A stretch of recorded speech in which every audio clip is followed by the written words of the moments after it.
So if you were trying to create a state religion that you could control, and through your controlling it, control the masses, I mean, they really had it down pat. Paul appears to be combining an anti-Torah message with a pro-peace, pro-Roman message, and those two things are connected.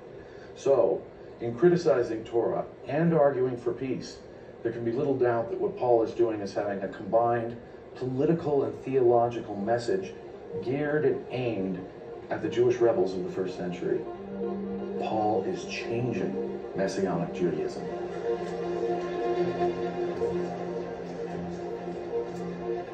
One of the objections to the idea that the Romans created Christianity is that Christian tradition tells us Christians were persecuted by the Romans. But which of these groups of Messiah followers were the ones being persecuted? Today we use the word Christian in a very sectarian sense. The sense of Christian that we use it in was unknown in the first 2 centuries, of course. Christianity didn't exist till the 2nd or 3rd century, and I don't think they had the word Christ. It's not a Palestinian word. It's a Greek word. And to Romans, who don't make fine distinctions between different forms of Messianic Judaism, they were all Christians. However, today, the idea of a Jewish Christianity is almost entirely unknown. We exclusively think of Christianity in terms of the peaceful New Testament Christians we read about in the Bible. The objection that we run across most frequently is one that comes from Christian tradition of being persecuted and martyred at the hands of Romans.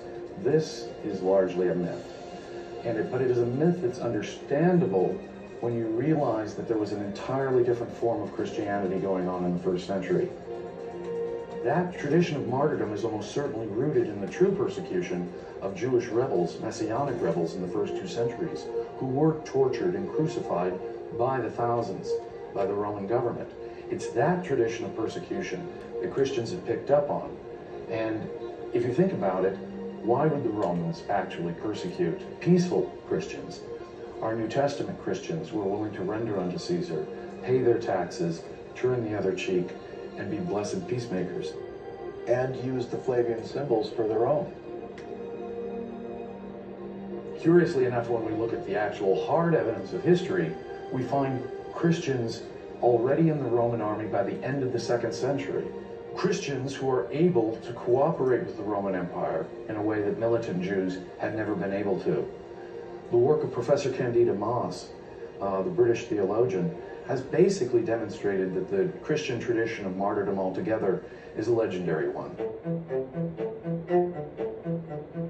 Hello, I'm Candida Moss, Professor of New Testament and Early Christianity at the University of Notre Dame. Today, Christians from all denominations remain deeply invested in the myth that for the first 3 centuries of its existence, the early church was the victim of relentless persecution. But contrary to traditional church teaching and popular belief, Christians were not systematically tortured and killed by the Romans merely because they refused to deny Christ. Rather, these stories were exaggerated, revised and forged, often centuries later, and the history of the church was reshaped in order to combat heresy, to inspire and educate the faithful, and to fund churches. In her book, Professor Moss, who is a Christian theologian, states, Christians adapted their ideas about martyrdom, and sometimes even the stories about the martyrs themselves, from both ancient Jewish and pagan Greek and Roman writers. Most of the Christian saints who were regarded as martyrs were themselves based either on pagan sources or garbled accounts of people at the time.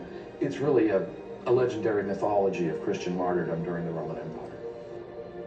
And yes, Nero persecuted militant Messianic Jewish Christians, if you will, and it is that very persecution and those very issues, for example, his predecessor, the Emperor Claudius's expulsion of the Jews from Rome because of militant disturbances, that the Romans needed ideological response to.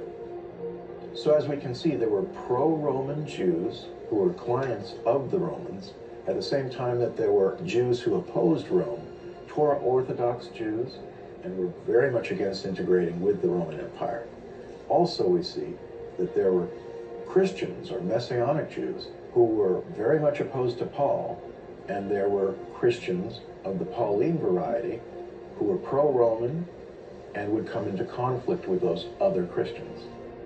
This is the political context that would lead to all-out war between the Jews and the Romans. James was killed. The war broke out 3.5 years after his death. Daniel, two times and a half. If you look at the prophet Daniel, you'll see everything is contained in prophecy that they're involved in. So the righteous type person is killed under suspicious circumstances in 62. The war breaks out in 66, and they don't have the holy angels joining their camps, unfortunately. A large piece of our mosaic is this war, which the Jews began to wage against their Roman occupiers in 66 CE. It marks the turning point in all of Western history, and the result is still affecting our society today. It is in response to this war that Nero calls upon his best generals, the Flavians, Flavius Vespasian, and his son Titus Flavius.